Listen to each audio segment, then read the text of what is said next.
¿Qué tal? ¿Cómo está? Un gusto saludarlo en este espacio de análisis Catalejo, una coproducción de Canal 44 y el Centro Universitario de Ciencias Sociales y Humanidades. Muchas gracias por estar con nosotros. En la emisión de hoy hablaremos de filosofía y geopolítica. De hecho, el objetivo es reflexionar junto con nuestros invitados las herramientas que proporciona la filosofía sobre las tensiones geopolíticas del mundo contemporáneo. Y para ello está con nosotros el maestro José Alejandro Fuerte, él es jefe del Departamento de Filosofía del CUCH. Bienvenido, maestro, gracias por estar con nosotros. Muchas gracias por la invitación. Gracias. El doctor José Claudio Carrillo Navarro, él es jefe de la Unidad de Atención a Comunidades Indígenas de la UDG y también es profesor en el CUCH y CUSEA. Doctor, bienvenido, gracias por estar con nosotros. Muchas gracias por la invitación, muchas gracias al maestro Alejandro por la bondad de su atención también. Muchas gracias. Y también está el maestro Rolando Castillo Murillo, él es profesor del Departamento de Filosofía del CUCH y director de la Escuela Politécnica de Guadalajara. Maestro, gracias por estar con nosotros. Al contrario, gracias por la invitación, Antonio. Muchas gracias. Y bueno, básicamente a mí me gustaría que comenzáramos hablando sobre, ¿existe realmente un orden mundial? Porque siempre se ha dicho, no, es que el orden mundial y luego ya es un nuevo orden mundial, se habla de eso. Hasta ahí dicen conspiraciones para establecer nuevos órdenes mundiales. Iniciamos a explicar, que nos expliquen esta noción de orden mundial, maestro José Alejandro Fuerte. Sí, muchas gracias. Bueno, primero habría que señalar, partiendo de la experiencia de la vida ordinaria, que nos hablan de un orden, pero nuestra experiencia es del desorden. Si nosotros partimos de nuestra realidad nacional, observamos el fenómeno de la violencia, provocada por grupos del crimen organizado. Si nosotros miramos hacia Ucrania, miramos una guerra. Si miramos hacia Palestina, miramos otra masacre, otra guerra. Entonces, nuestra impresión inmediata es ¿cuál orden? ¿Cuál orden? Por supuesto. Así de simple, ¿cuál orden? Claro, hay, digámoslo así, acontecimientos históricos, por ejemplo, después de la Segunda Guerra Mundial, que se establece tratados. Por ejemplo, la Organización del Tratado Atlántico Norte, la OTAN, donde simplemente, junto con el Tratado de Varsovia, las naciones que vencieron en la Segunda Guerra Mundial llegan a acuerdos para tener ciertos controles territoriales en ámbitos económicos y políticos. Y simplemente lo que vemos actualmente es cómo después de la caída de la Unión Soviética, de alguna manera Rusia vuelve como a posicionarse.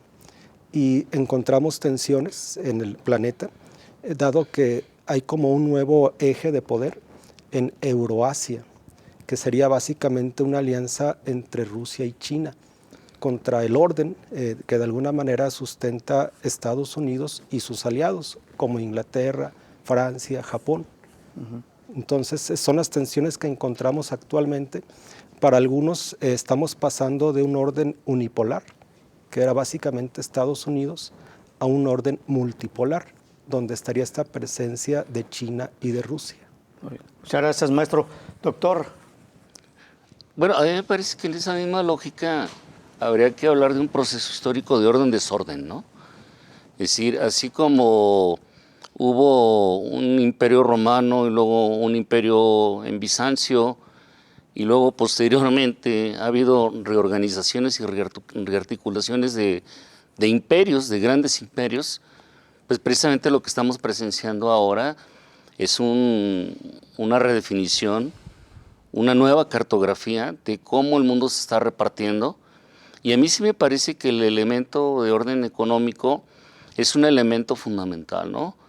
Pero junto con ello, igual, como ya lo mencionó el maestro Alejandro, pues efectivamente se mueven otros temas que están relacionados con las georreferenciaciones de los grupos delictivos, el uso y el control de los armamentos, de las energías, pero también hay el elemento que a mí me parece que articula finalmente todo, que es quién controla el planeta, ¿no? Y en ese sentido, bueno, sí se puede visualizar en términos generales un nuevo orden acá en Euroasia y otro acá que está queriendo concentrar parte de Europa, el gobierno norteamericano, y bueno, lamentablemente y para una consecuencia nefasta, pues América Latina siempre subordinado y sometido a los vaivenes y designios precisamente del imperio que tenemos acá a un lado, ¿no?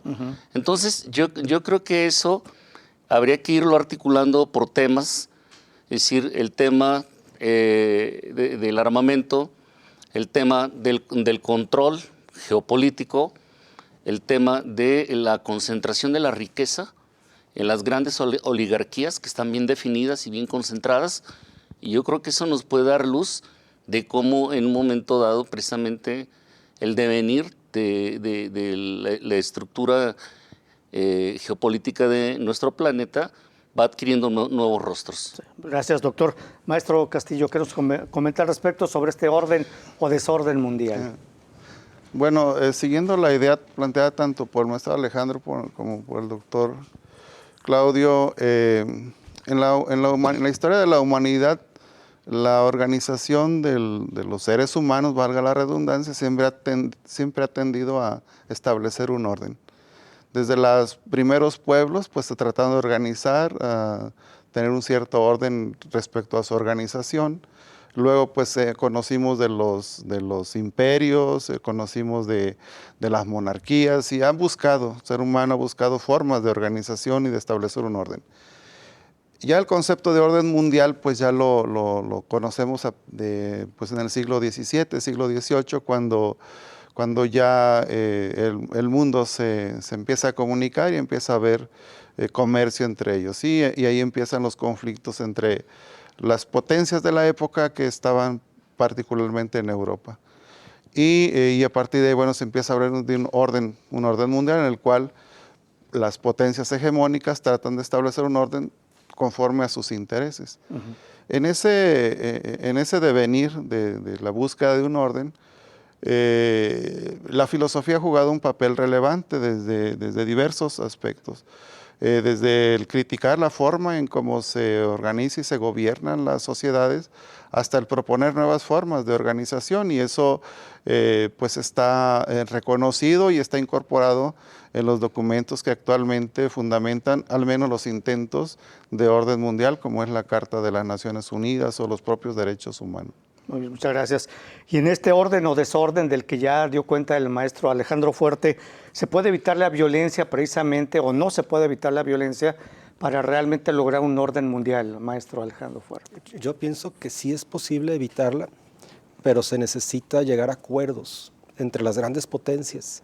Digamos que simplemente establezcan como zonas de influencia y que entiendan que es más importante cuidar la vida humana que correr riesgos de una guerra nuclear.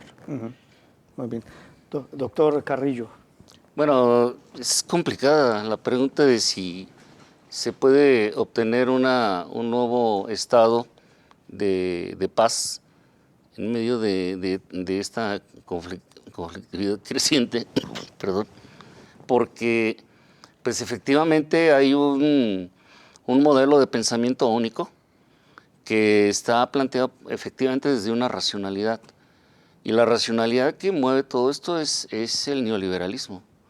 Es decir, eso hace que en un momento dado cualquier cosa se subordine o se excluya si en un momento dado atenta o no es coherente con esa lógica. Y precisamente todo lo que no es coherente con esa lógica genera violencia.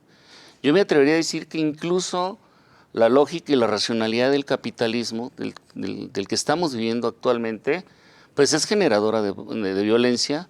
Si entendemos que un sector bastante amplio de la humanidad vive en condiciones de miseria y de pobreza, pues esas condiciones generan, o sea, ya la pobreza es una forma de violencia. ¿Por qué? Porque la gente vive en condiciones deplorables, en condiciones de hambre, de miseria, de una necesidad creciente de los satisfactores más básicos de la vida humana. Y en ese sentido yo creo ya que la generación de violencia está implícita en el propio modelo, en la propia manera de organizar el mundo. Y yo creo que a donde se tiene que atender es precisamente a buscar alternativas de cómo organizar el mundo de manera diferente, que precisamente permita un contexto de convivencia diferente a lo que se nos está proponiendo. Muchas gracias, doctor. Permítanos, vamos a hacer una pausa breve. Regresamos, esto es Catalejo, ya volvemos.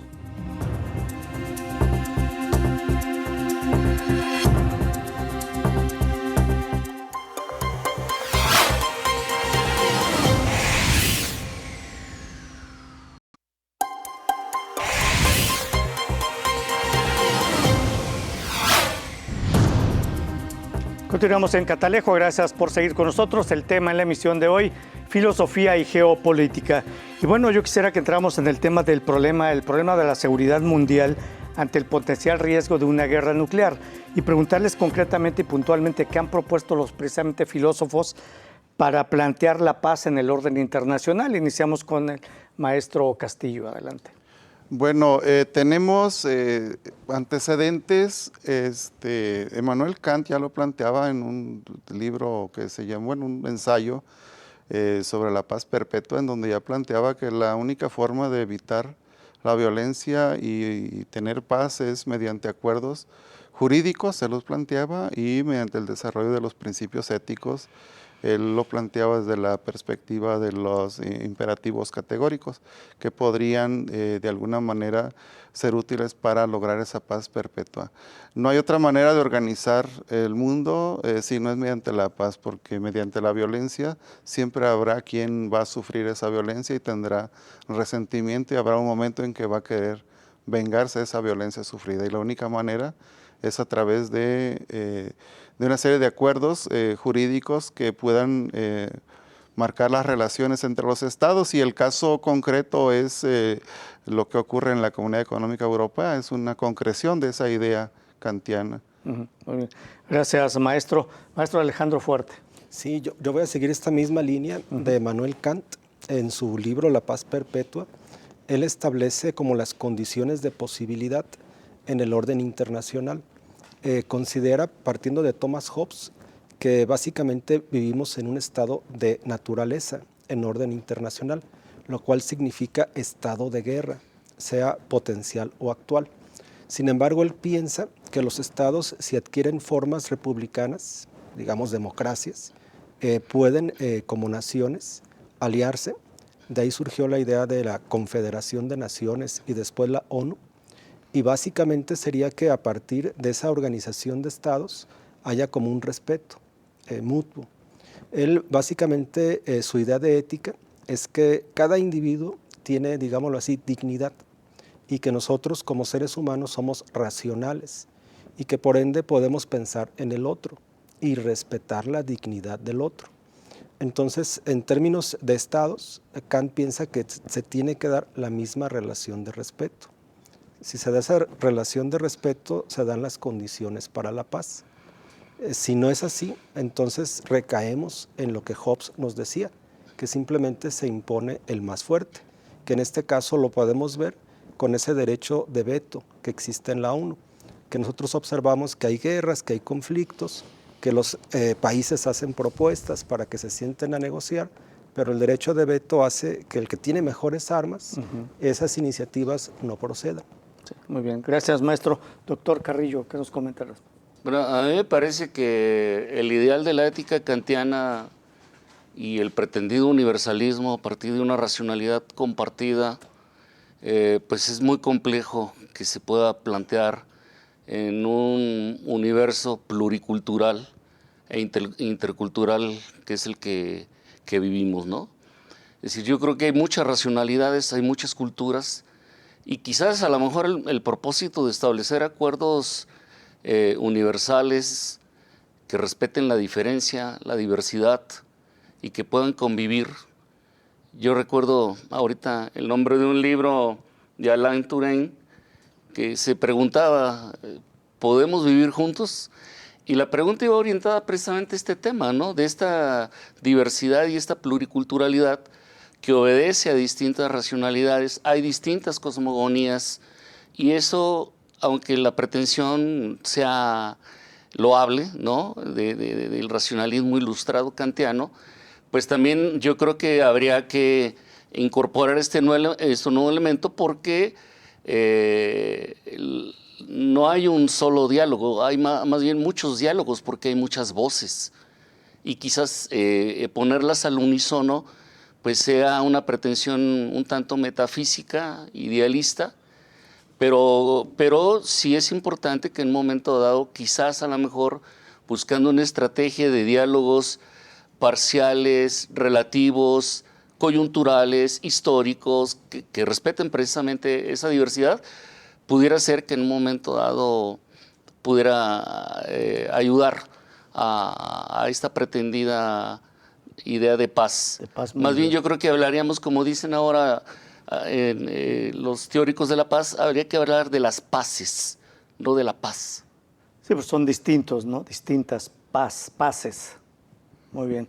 Gracias, doctor Carrillo. Maestro Castillo, con base a los escenarios ya planteados aquí inicialmente, incluso por el maestro Alejandro Fuerte, y bueno, desde mi punto de vista, y con ello va la pregunta también, pues no está garantizada la paz desde los organismos internacionales que han sido creados para tal propósito. Y una muestra de ello es que estos organismos no pueden, y por eso los escenarios que ya hablaban en un inicio ustedes, ¿no? Sí, bueno, un poco retomando las diferencias culturales que señalaba Claudio, Jean-Jacques Rousseau ya había planteado en un proyecto sobre la paz en Europa, en donde cómo podría haber paz entre estados reconociendo estas identidades culturales y respetando sus propias lenguas y propias creencias. El tema de los organismos internacionales, y lo mencionaba Alejandro, es cómo entre una aparente sociedad de iguales no todos son iguales. Y hay cierta racionalidad liberal en el tema de la organización, porque además el concepto de orden mundial es un concepto creado por el pensamiento liberal, no es un pensamiento creado por otro pensamiento. De ahí que atienda a la racionalidad liberal, siempre este orden mundial. En tanto que no se cree un nuevo concepto, esto será lo que regirá este orden mundial, el racionalismo liberal. Los organismos obedecen entonces a esta organización de iguales entre desiguales, en donde hay una manera evidente de que algunos tienen el derecho de veto, que suelen ser las potencias que tienen las armas y las potencias económicas, y el resto pues tiene que atenerse a lo que decidan estos que tienen ese derecho de veto. Entonces sí hay cierta igualdad, pero nada más entre unos cuantos. Maestro Alejandro Fuerte. No, pues es que el problema es, digámoslo así, muy fuerte, porque es simplemente ese derecho de veto donde participa Rusia, Estados Unidos, China, Francia, implica que no se puedan detener los conflictos, por ejemplo, en la Franja de Gaza, y mientras tanto mueren muchas personas. Incluso el tema de Rusia lleva 2 años, ¿no?, con este conflicto también. Así es. Doctor Carrillo.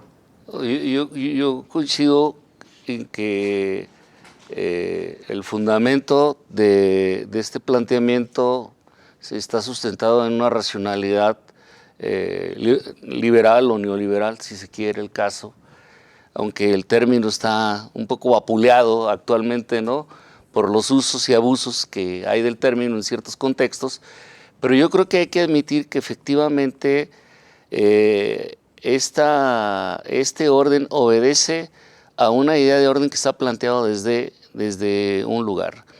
Y yo creo que no es nada nuevo decir que quien realmente dirige la Organización de las Naciones Unidas y quien impone el criterio permanentemente, pues es Estados Unidos junto con la OTAN, ¿no? Entonces, es muy complicado que en un momento dado uno pueda romper con eso, porque los primeros que violentan los mismos acuerdos, el respeto a la naturaleza, los derechos humanos, entre otros, pues son ellos mismos, ¿no? O sea, hemos visto recientemente cómo los mismos Estados Unidos en los acuerdos internacionales para el cuidado del medio ambiente, pues es el único que no se compromete. Y pues no se compromete, ¿por qué? Pues porque efectivamente ellos son los que tienen el control fundamental de los medios energéticos que destruyen más la naturaleza y el mundo, que le generan más inestabilidad, y por supuesto que no se van a hacer el harakiri, ¿no? Entonces, hacer una ruptura con ese planteamiento, desde mi punto de vista, tendría que hacer que se repensara, si no es que se eliminara esta institución que ya no funciona. Desde mi punto de vista, funciona para cierto orden, pero que es el orden que está destruyendo el planeta. Muy bien, muchas gracias, doctor. Vamos a hacer una nueva pausa, regresamos. Esto es Catalejo, ya volvemos.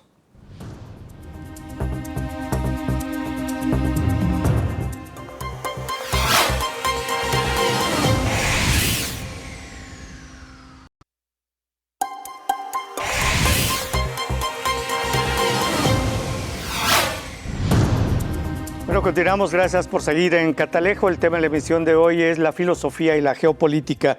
Y bueno, ante la caída de la Unión Soviética sobrevino lo que Francis Fukuyama mencionó como el fin de la historia, y esto equivale al optimismo liberal y la creencia de que Estados Unidos sería el modelo de las democracias liberales. Sin embargo, se presentaron nuevos acontecimientos históricos que problematizaron este optimismo de Fukuyama.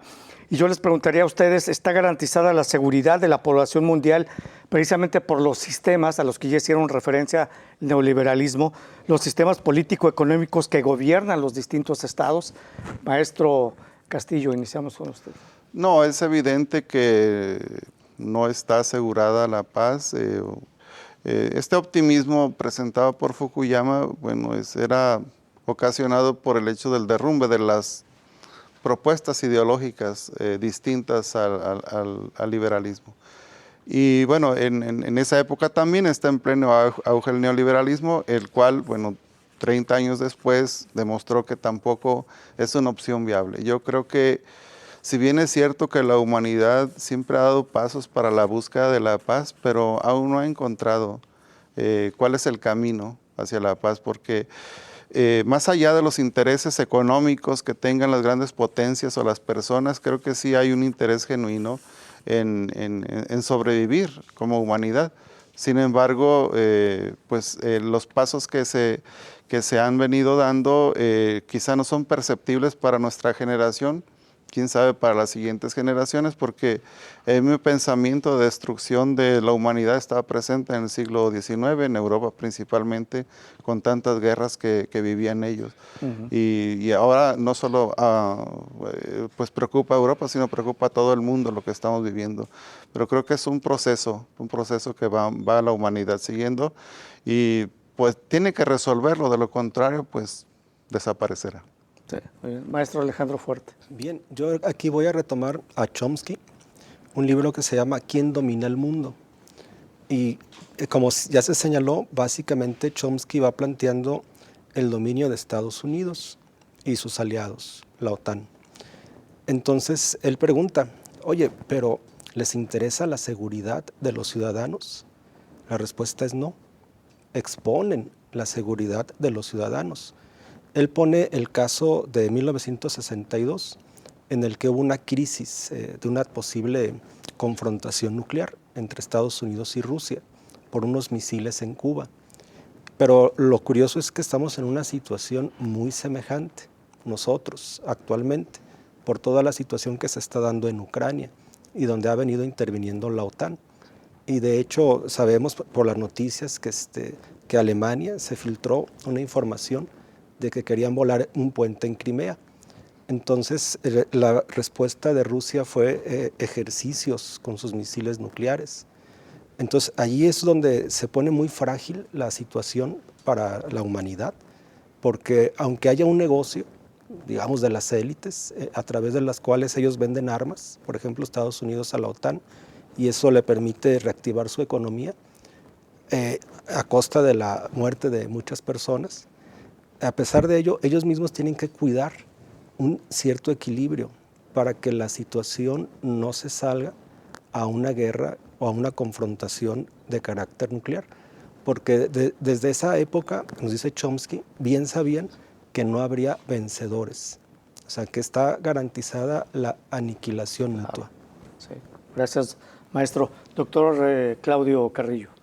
Bueno, me parece que todo este temor o cultura del temor, en la que lamentablemente todavía, particularmente al pueblo norteamericano, lo tienen seducido, porque hay una tendencia creciente y también está documentada de todos los fantasmas y de todos los demonios que la cultura norteamericana ha creado para generar precisamente en la comunidad un sentimiento no solamente de odio, sino de enemistad con el mundo, porque hay como una especie de sensación de hacer creer que el temor son los otros, los diferentes, es decir, los que no son ciudadanos norteamericanos.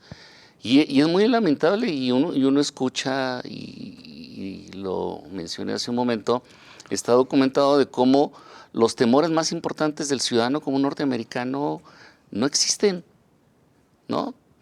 Y particularmente, bueno, este que se infundió durante mucho tiempo sobre la posibilidad de una guerra nuclear, que efectivamente sí hubo muchos avances, y ya lo han comentado el maestro Rolando y Alejandro, pero precisamente generó todo también un desarrollo armamentista, que ahora, bueno, el problema es ahora qué hacemos con esto que no usamos, ¿no?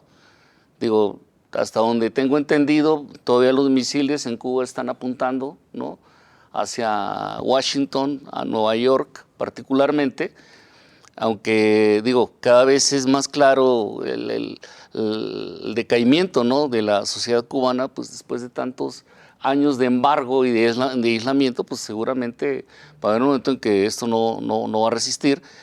Pero ya vemos, por otro lado, todavía así como reminiscencias, como el caso de los norcoreanos, ¿no?, que todavía siguen haciendo pruebas, como diciendo, todavía podemos destruirlos, ¿no? Pero creo que ese temor ha venido desvaneciendo poco a poco, y se han generado otros fantasmas y otros demonios, ¿no? Si era el fantasma en un momento dado de la cultura islámica, que todavía tiene cierto peso, y ahora particularmente con estos ejemplos muy tristes, particularmente el ejemplo de Palestina, que es un horror lo que está ocurriendo, es una masacre terrible, un genocidio, y bueno, sin recurrir a estrategias de tan largo alcance, pero con los niveles de sofisticación que han llegado para el asesinato masivo de personas, pues yo creo que no ocupamos de más, ¿no? Habría que hacer una revalorización de este tema. Sí, muchas gracias, doctor. Bueno, yo quisiera que habláramos sobre lo que comentábamos precisamente en la pausa, y que comentaba el maestro Castillo, sobre que a veces la situación de violencia que se ve en el mundo es cuestión de percepción, o quizá que ahora todos los conflictos son más visibles que antes, porque mencionaba el maestro Castillo, y quisiera que nos dijera el nombre del libro. Estamos en una época de la historia de la humanidad menos violenta. ¿Es así, maestro? Sí, bueno, yo les comentaba del libro de Steven Pinker, que se llama El ángel que llevamos dentro. Habla con datos estadísticos como esta época es la menos violenta en la historia de la humanidad. Menos violenta en el sentido de menos pérdidas de vida. Porque los conflictos después de la Segunda Guerra Mundial se han orientado a destrucción de la infraestructura.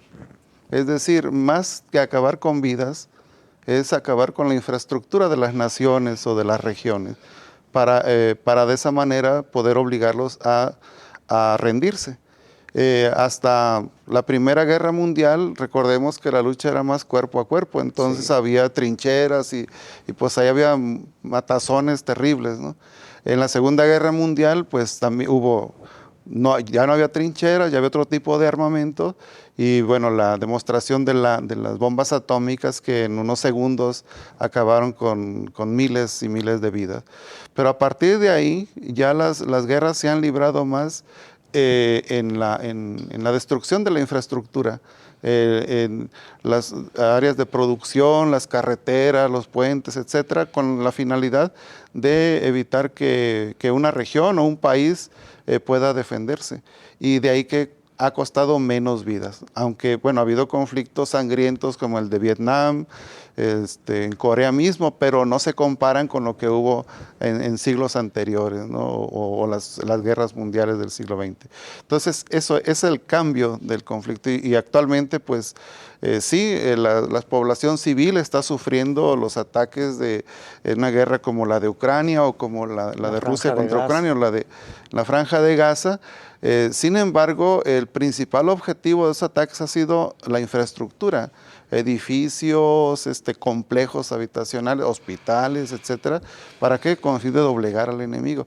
En ese sentido es por lo que sostiene este autor como es menos violento. Yo diría que quizá es una época en que hay menos víctimas, pero igual de violenta que quizá antaño, ¿no? Es correcto, sí, quizá es, igual de violento, pero menos víctimas humanas, a eso se refiere, menos víctimas humanas. O sea, muy bien, sí. Muchas gracias, maestro. Vamos a hacer una nueva pausa, regresamos a Catalejo, ya volvemos.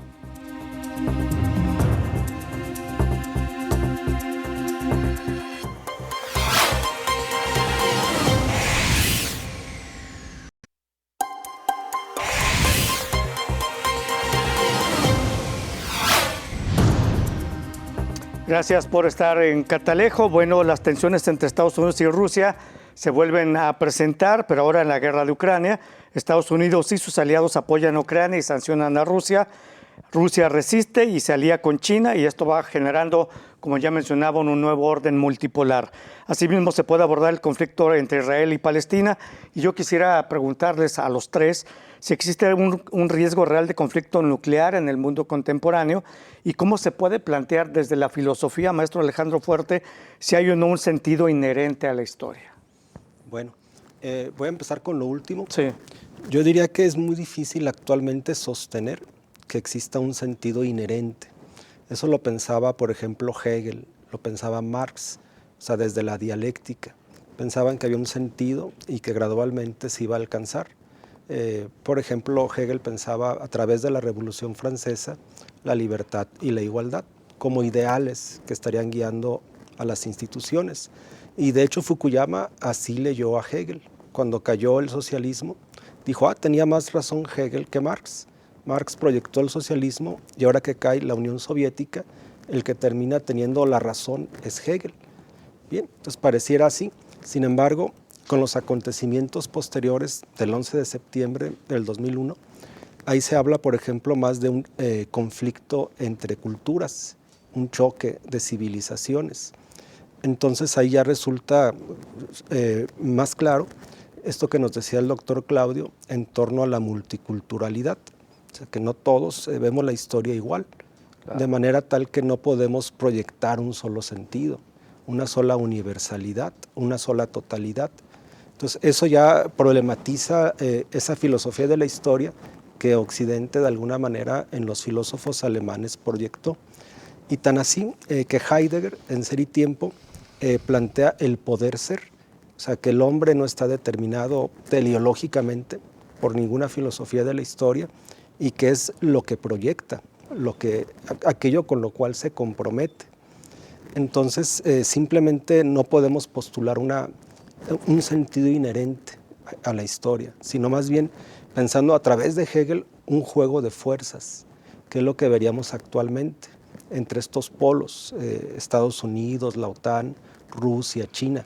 Y el riesgo de conflicto nuclear, pienso que sí está un poquito cercas por todos los acontecimientos que se han venido dando, pero aún así considero que las potencias y las élites tendrán la prudencia para manejar la situación y no llegar hasta ese punto. Bueno, gracias, maestro. Doctor Carrillo. Pues a mí me parece que hay un sentido latente, ¿no? Digo, las armas todavía están, digamos, en condiciones de poder ser operadas en cualquier momento, pero sí me parece un poco distante porque creo yo que estratégicamente no es adecuado en un momento dado llegar a esos niveles de destructividad. Me parece que los países han sido más cautelosos y ha habido incluso todo un proceso de desmantelamiento paulatino que no se ha logrado de manera total. Digo, después de la Guerra Fría, la ex Unión Soviética y Estados Unidos empezaron en un proceso precisamente con el propósito de ir disminuyendo los espacios en donde tenían instaladas bases militares con toda la construcción y la infraestructura de los misiles, pero más allá de eso, a mí me parece que lo importante es qué tan factible es pensar el mundo de otra manera. Es decir, sí podemos organizarnos de otra manera, sí podemos vivir de otra manera, existen las condiciones en el pensamiento europeo para que esto ocurra. Yo voy a ser un poco nihilista, yo dijera que no. Yo creo que la posibilidad y la esperanza está en América Latina. A mí me parece que en gran medida los pueblos originarios, que por fortuna todavía conservan sus costumbres, su lengua, sus cosmovisiones, los que han podido sobrevivir, ¿no?, tienen una alternativa diferente para relacionarnos con la tierra, con el campo, con la producción de alimentos, con la convivencia, con la manera de organizar nuestro trabajo colectivo, que sí pueden ser una alternativa. En un texto que recomiendo mucho, que escribió Zygmunt Bauman en un diálogo con Leonidas Donskis, un lituano, por cierto los dos ya murieron, un politólogo lituano. Ellos hablan de un proyecto que surgió precisamente en el periodo de Margaret Thatcher, donde se hablaba las siglas son en inglés TINA, pero el significado literal es no hay alternativa. La única alternativa es el pensamiento neoliberal, el pensamiento único, la racionalidad capitalista, y no es posible organizarse de otra manera. Yo creo que esa nos la han inyectado tanto que efectivamente los que somos producto del eurocentrismo, en gran medida, no nos hemos dado la oportunidad de ver cómo piensan en el sur. Y yo creo que ahí, muy interesante y muy importante, echarle una mirada a todo este planteamiento de las epistemologías del sur, de los pueblos originarios, que creo que sí tienen una perspectiva, tienen una visión diferente de cómo estar en el mundo sin tanta violencia. Sí, y yo diría, doctor, como lo mencionaba, esta multiculturalidad de otras regiones pues hace imposible que se puedan llegar a acuerdos. Y una muestra es el conflicto precisamente en la Franja de Gaza, que lleva muchísimos años, pero precisamente esta multiculturalidad pues no permite llegar a acuerdos de paz, ¿no? Maestro Castillo. Sí, bueno, aquí creo que desde la filosofía se ha quedado de ver a la humanidad. Lo hemos estado refiriendo como dos grandes teóricos de hace 2 siglos, Kant y Hegel y Marx, también lo hemos, otro teórico más. De alguna manera ellos buscaron un modelo de sociedad, un modelo de humanidad, y al cual nos hemos estado refiriendo no solamente nosotros, sino los teóricos del siglo XIX y el siglo XX, a ellos, y sobre ellos han estado regresando, y hemos estado regresando como en este mismo diálogo lo estamos haciendo. Entonces creo que sí hay un reto, una deuda para la filosofía en el presente siglo. Esto no quiere decir que no se hayan hecho cosas o algunas propuestas desde la ética. Tenemos a Jürgen Habermas, que él plantea desde la ética del discurso una posibilidad de llegar a acuerdos entre las personas, que es a través del diálogo, a través de la argumentación, que obviamente tiene sus raíces en el pensamiento kantiano, pero ¿cómo puede utilizarse la palabra, el diálogo, para llegar a acuerdos sin tener que recurrir a la imposición o a la violencia? Hay otras autoras españolas refiriéndonos, bueno, tiene razón el doctor Claudio al referirse a este eurocentrismo, está recurriendo a las teorías europeas, pero tenemos muy pocas teorías relevantes que conocemos en América Latina. Pero está Adela Cortina no recuerdo ahorita el nombre de la otra autora, donde hablan de una ética de la sociedad civil, donde hablan de esa necesidad de como ciudadanos participar de manera activa en la organización de nuestra sociedad, en la intervención en la sociedad, y no estar pasivos esperando a que nos den los resultados, y que solamente desde la sociedad civil se podrá construir una sociedad más humana. Podemos llegar a la paz a través de esta actividad permanente y no esperando que sean otros los que tomen decisiones por nosotros. Muchas gracias, maestro. Vamos a hacer una nueva pausa. Regresamos ya a la parte final de Catalejo. Volvemos.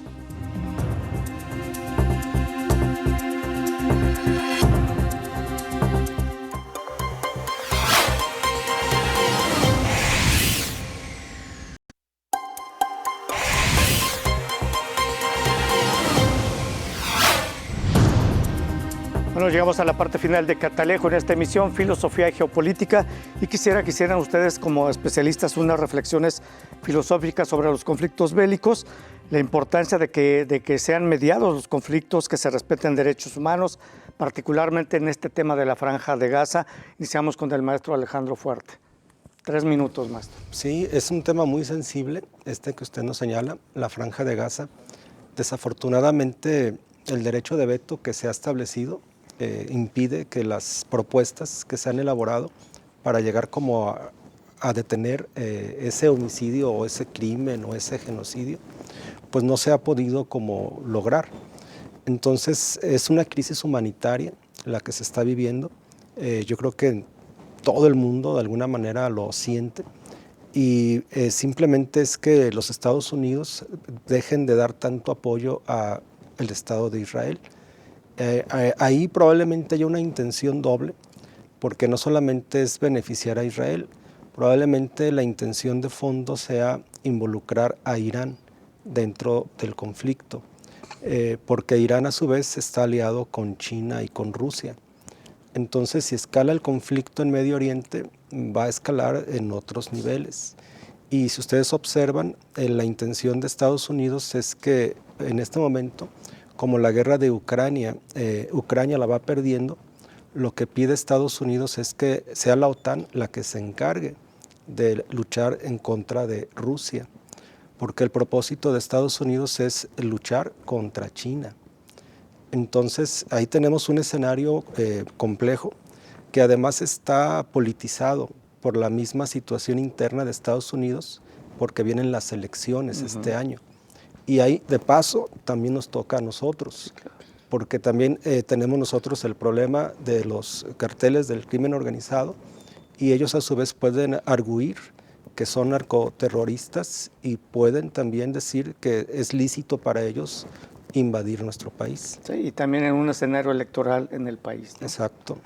Maestro Alejandro Fuerte, gracias. Doctor Claudio Carrillo, 3 minutos.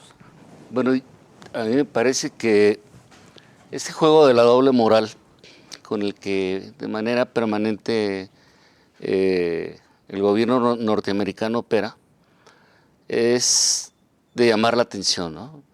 Hoy leía una noticia donde precisamente en el conflicto de Gaza están por vía de helicópteros y por la vía aérea en general, están lanzando alimentos para que lleguen al pueblo palestino. Y es absurdo cómo en un momento dado los promotores precisamente de este entramado bélico, pues ahora resulta que son los que están promoviendo la ayuda humanitaria, ¿no? Digo, yo creo que una traducción más contundente de ayuda humanitaria tendría que ser parar al pueblo de Israel, ¿no? Pero no pueden parar lo que ellos mismos están retroalimentando, porque ellos son los proveedores de armas. Claro. Entonces, por un lado proveen las armas para destruir a los palestinos, los tienen totalmente concentrados en un reducto de lo que en un tiempo fue Palestina, por lo menos en 1948. Digo, ya eso se ha dibujado muchas veces y la gente lo puede consultar en internet y ver cómo geográficamente estaba representada la región de Palestina y lo que es hoy, que ya nada más es el reducto de Gaza, y algunas cuantas colonias que están en el centro de lo que ahora ya está, donde ahora está posicionado todo el pueblo de Israel. Y paralelamente, ¿no?, la ayuda humanitaria, enviando alimentos, pero al mismo tiempo enviando el armamento. O sea, a mí me parece perverso ese doble manejo, pero creo que históricamente lo han hecho todo el tiempo. No es nada novedoso lo que está ocurriendo, lo han hecho de diversas maneras y yo creo que sí hay que tener mucho cuidado con eso. Y otra parte que también parece que habría que repensar es los procesos de insensibilización a los que hemos llegado. Es decir, de repente nos dicen, mataron a 100, ahora fueron 200, ahora fueron tantos, y no pasa nada. Sí, se ha normalizado, ¿no?, ese tipo de... Entonces, es muy curioso cómo tendríamos que reeducar nuestras emociones y nuestras sensibilidades para pensar el mundo y para pensar la violencia concretamente y los escenarios de paz. Bien. Gracias, doctor. Maestro Castillo. Bueno, yo creo que en tanto que existan hegemonías, no existirá violencia, porque las hegemonías, sean de un color o de otro, van a tratar de mantenerse y lo hacen mediante la violencia. No lo hacen mediante el convencimiento o la paz, lo hacen a través de la guerra, de la violencia. La alternativa para la humanidad es la participación activa de todas las personas en la eliminación de las diferencias y los conflictos. Las ideologías de cualquier índole han demostrado que, como las religiones, que solamente atienden a sus intereses, lo cual es normal. No pueden atender otros intereses que no sean los de ellos. Sin embargo, creo que como humanidad sí nos debemos dar a la tarea de buscar otras alternativas. No es culpando a una u otra hegemonía, sea norteamericana, sea soviética, sea china. Cualquiera de estas va a hacer lo mismo exactamente, va a tratar de dominar mediante la violencia. Creo que debemos de cambiar de paradigma de pensamiento, ya lo mencionaba Claudio, y ese paradigma de pensamiento es no buscar modelos a seguir, sino construir una sociedad activa, una sociedad participativa, una sociedad que se comprometa con su propio hacer. Y bueno, pues me voy a referir a Kant de nuevo, no tenemos a otro más, donde dice que es mediante la educación como se puede lograr eso. Porque una persona educada es una persona libre, y una persona libre no se dejaría someter, ni se dejaría engañar, ni se dejaría conducir por ideologías o religiones, siempre y cuando esté educada. No que tenga una formación académica, no que sea educada. Todo lo que debemos de enfocarnos es a educar a nuestras sociedades y de esa manera podríamos terminar con la violencia y podemos terminar con las hegemonías también. Y nosotros como ciudadanos podríamos empoderarnos. Muy bien. Pues muchas gracias. Les agradezco a los tres que hayan estado con nosotros en este espacio de análisis Catalejo con el tema filosofía y geopolítica. Muchas gracias, maestro Alejandro Fuerte. Gracias por estar con nosotros. Muchas gracias. Doctor José Claudio Carrillo Navarro, muchas gracias por estar con nosotros. Un placer haber compartido la palabra acá. Gracias. Y maestro Rolando Castillo Murillo, muchas gracias también por haber estado con nosotros. Al contrario, agradecido por la invitación. Muchas Alejandro gracias. Y gracias y gracias también a usted. Nos vemos, escuchamos en la siguiente emisión de Catalejo. Hasta luego.